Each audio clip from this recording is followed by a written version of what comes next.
তো অনেক হতাশা থেকে আব্বু মানে হারায় গেছিল জাস্ট। মানে উনি হতাশা থেকে কি উনি ঘর থেকে বেরিয়ে গেছিলেন? ঘর থেকে বের কাউকে না হয়ে বলে গেছে, এরকম? ফোন টোন কিছু সব অফ নেয় করে নাই। দিয়েছিলেন? হ্যাঁ, আর সারাটা রাত আসে নাই, কারো কোনো নাই। কোনো মানে বিকার নেই, কোনো হ্যাঁ, কারো কোনো বিকার নাই এবং টেনশন নেই? কেউ কোনো টেনশনও করতেছে না।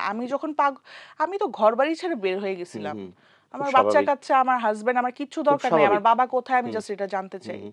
আমি সব ছেড়ে যখন বের হয়ে গেছি তখন একের পর এক সবার টনক নড়ছে। এর আগে কারো কোনো খেয়ালও ছিল না। যে আব্বু কি খাইলো, কোথায় আছে, কেউ কোনো কেয়ার করতেছিল না। তারপর?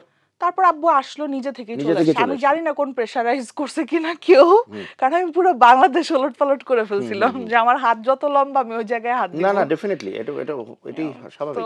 আব্বু জানি না। তারপর কি ওনার সাথে কথা হয়েছে? জিজ্ঞাসা করেছিলে বা সুযোগ পেয়েছিলে যে হ্যাঁ, বাবা আমি কই গিয়েছিলে, কেন আমি গিয়েছিলে? জিজ্ঞেস করার বা ট্রাই এরকম আর করো না। এত রুড হয়ে গেছে, বয়স বেড়ে হুম, গেছে হুম, তো হুম, হুম, আমাদের প্যারেন্টসদের হুম, হুম। খুবই রুড হয়ে গেছে। বকা মানে দিয়েছে? মাঝে মাঝে মনে হয় আমার যে 2 বাচ্চা আর হুম। আমার বাবা-মা 2 জন সমান। সব সব বাচ্চা হয়ে গেছে। মানে ২ কি জায়গায় তোমার এখন বলতেছে, ৪ টা বাচ্চা আরকি হ্যাঁ, কি বেসিক্যালি। উত্তর দিতেছে কোনো মেক্স সেন্স সেন্স করে না আরকি। করে না আচ্ছা, আরকি। আচ্ছা।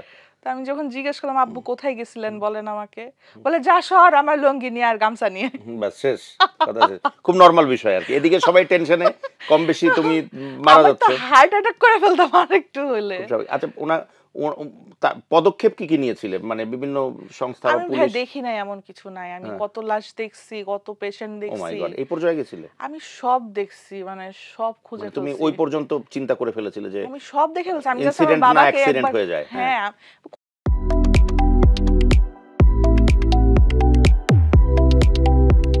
কোথায় যাবে? আমার বাচ্চাদের খবর নিবে না আমার আব্বু, এটা তো ইম্পসিবল, কখনোই না।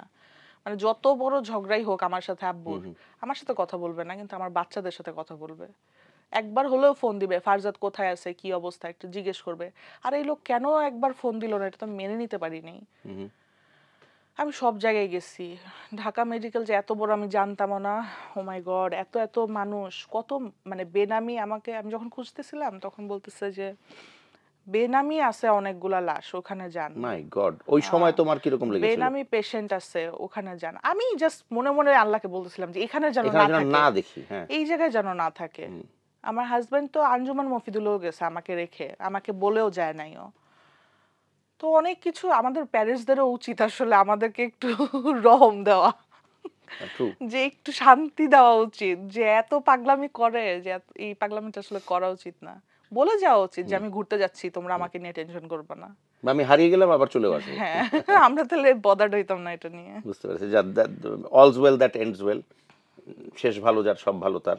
তো এটা যেন পরবর্তীতে আর না হয় সেরকম কোনো জানি না, আমার প্রিকশন আমার তোমাদেরও বাবা নেওয়া তো, উচিত। আমি আসলে গ্যারান্টি দিতে পারতেছি না আবার কবে সে কি পাগলামি করবে, গড নোজ। যাক উনার হয়তো অনেক অভিমান আছে, অনেক দুঃখ আছে, আমি অনেক জাস্ট চাই আব্বু হ্যাপি থাকুক, হুম, আমি হুম। কিন্তু আসলে আর কিছুই চাই না।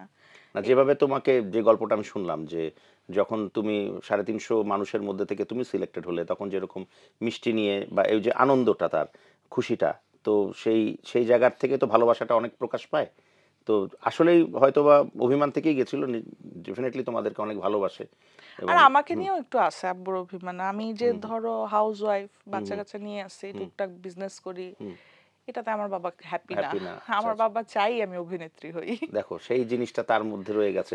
কারণ আমার মনে হয় যে উনি তো চাই, আমরাও চাই যে তুমি আবার মানে আব্বুর ধারণা আগের আমি অভিনয় মতন না ছাড়া আর হলেও কিছুতেই বেটার আগের না। মতন না হলেও